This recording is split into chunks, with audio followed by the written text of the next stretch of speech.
This is your guide to getting social and finding love in Montreal. Welcome back to Soul in the City. And Erica, we're ready for our love table. Ooh, this is going to be a juicy one. It is. You know, it's going to be a very interesting one because we're being joined by Karla Gomez.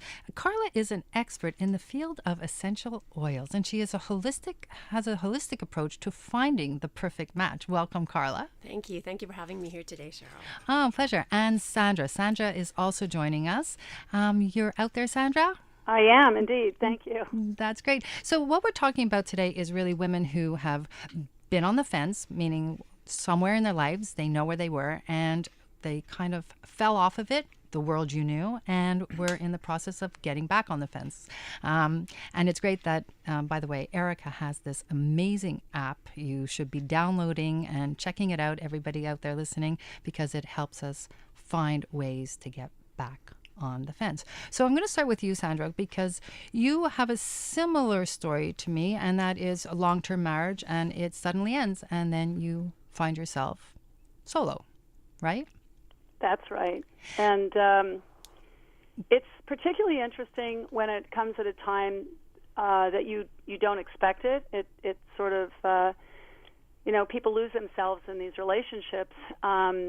You have a marriage, you think it's a partnership and it's a marriage, and then as the years pass, you fall into certain habits with one another. And, I find at this stage that often we have too many choices, and in our case, our marriage did collapse, and I found myself in a completely different position. And I think it's when you very say that, difficult for women who... Well, I want to be specific here because very important is that, like myself, you had a career and not even in Canada, and you kind of left it all to move here and no longer had your profession and were living in another country. Yes, right? It's very difficult. My licenses weren't acknowledged here. I would have had to go back and resit all the boards. I had very young children, so it was an international move. And I was not in a position to take the French course that was offered because I was still nursing my youngest at the time and then had a fourth child. So that really put me in a very vulnerable position. And at the time, I didn't think of it because it was a full-time job. And, you make that full commitment to your husband and your children. Right. What about you, Karla? Does any of this resonate with you? Absolutely. We all have these trials and tribulations that we go through, especially when we're in a marriage.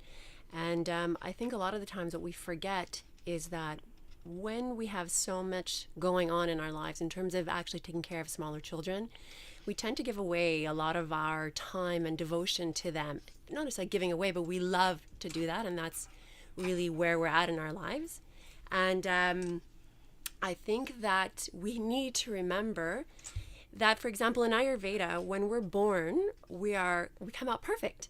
We're perfect in every essence. We're perfect. I like that. We are. We're perfect. Even if you have something, if you come and you're born and you're not completely physically perfect, or you have a mental deficiency or something, you're still perfect.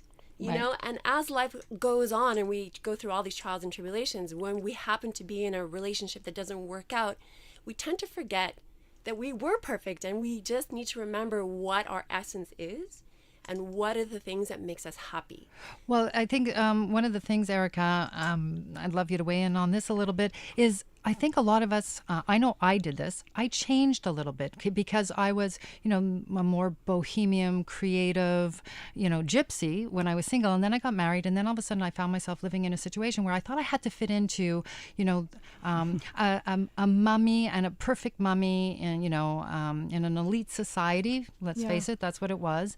And when I got divorced, one of my friends said to me, and Sandy, you might feel something on this one as well. One of my friends said, I said, do you think I changed? And she said, no, actually, I think you went back to who you were. To more of who you really were. Who you were before. That's interesting. Absolutely. Yeah. I will definitely confirm that's the case.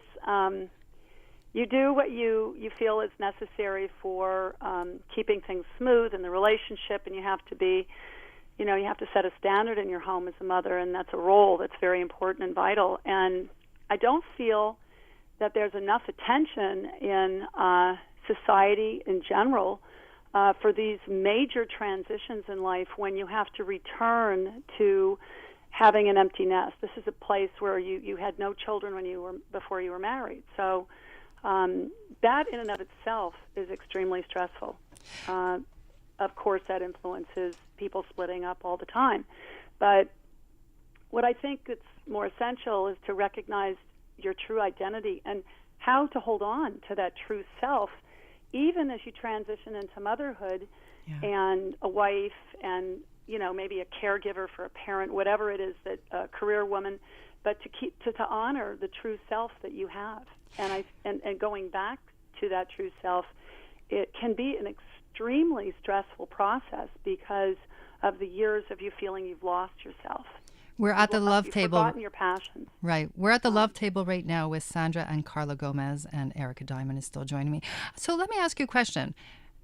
Karla, do you think next relationship, because we're all single women still and looking at different things that are going out there, do you think you can own yourself more going into your next relationship and know exactly who you are and not give that up? Do you think you're ready for that now? Absolutely. Absolutely. It's a learning curve the whole entire way. It's a journey that we face. And, we're put in places where we can't handle what we can handle, right? So we have to go ahead with what's given us and then learn from those experiences. I mean, sometimes people go through those cyclical things where they keep committing the same kind of mistakes and they're kind of stuck in that Actually, vicious not cycle. Sometimes. I think most people do it, right, Erica? Yeah. So until you actually A lot. understand, right? Until you actually understand and get the point of it all, then you'll be ready for something fresh and new. It's keeping that authenticity to yourself. It's sometimes can be challenging. I'm going to throw a curveball kind of that I feel doesn't belong in this conversation, but maybe it does. And I think for me, what brought me back to myself and gave me confidence and self-esteem was my career. So I think I always say when I'm speaking to women, I said, I don't care if you're a trust fund baby or how much money you have in your bank account. Every woman needs something for herself, aside from her spouse, aside from her kids, to call her own. And that could look like part-time work. That could look like volunteer work. That could look like a hobby, something that creates your own identity or a life beyond the people you're caring for. Well, interesting enough, Sandra, you and I were talking about that, right? Yes, about I'm in exactly absolute that. agreement. You're at that stage right now. A passion and a purpose beyond the people you are caring for. Otherwise, you lose yourself and I don't want to say can get squashed in the whole family dynamics, but I think that the self has to be preserved, and that takes exploration and work, a lot of work. And not only that, by the way, if we are a relating, dating, and mating show, when we talk about dating and relationships, the number one thing that triggers a man's desire, which is what puts them in a relationship, is your independence. Absolutely. Right? Absolutely. And we have to have that independence because it nurtures them as well. It's challenging. So what do you think about that, Sandra? I'm in absolute agreement, and I think it can be redefined at this stage of our lives when our kids have left home. There's certainly, if you're lucky to have the freedom, the financial freedom to take the time and to make those choices, part of it has to do with where you live, and if you have, in my case, I have family in California, so I'm dividing my time. And when I was younger and I had a career, it was not the same kind of society that relied on social media and everything available on the internet. So now I have the option to put together a program for things that I'm passionate about and to be able to share that on the internet so I can travel back to California and come back to Montreal. And that's going to be your journey to the next stage. So you've got to get back on that fence and redefine where it is you want to go. I want to thank everybody for joining us today. Karla Gomez, people can reach you through your website? Absolutely. It's lunaveda.com. And Sandra, thank you for sharing your story. We all have a journey, and you're doing it with grace. So good luck, and we'll keep talking. Thank you. Thank you. Thank you, Cheryl. If you've missed any of the show, you can listen to us on iTunes or YouTube. I answer your dating questions and tell you what's going on in the city coming up. You're listening to Solo in the City on CJAD 800.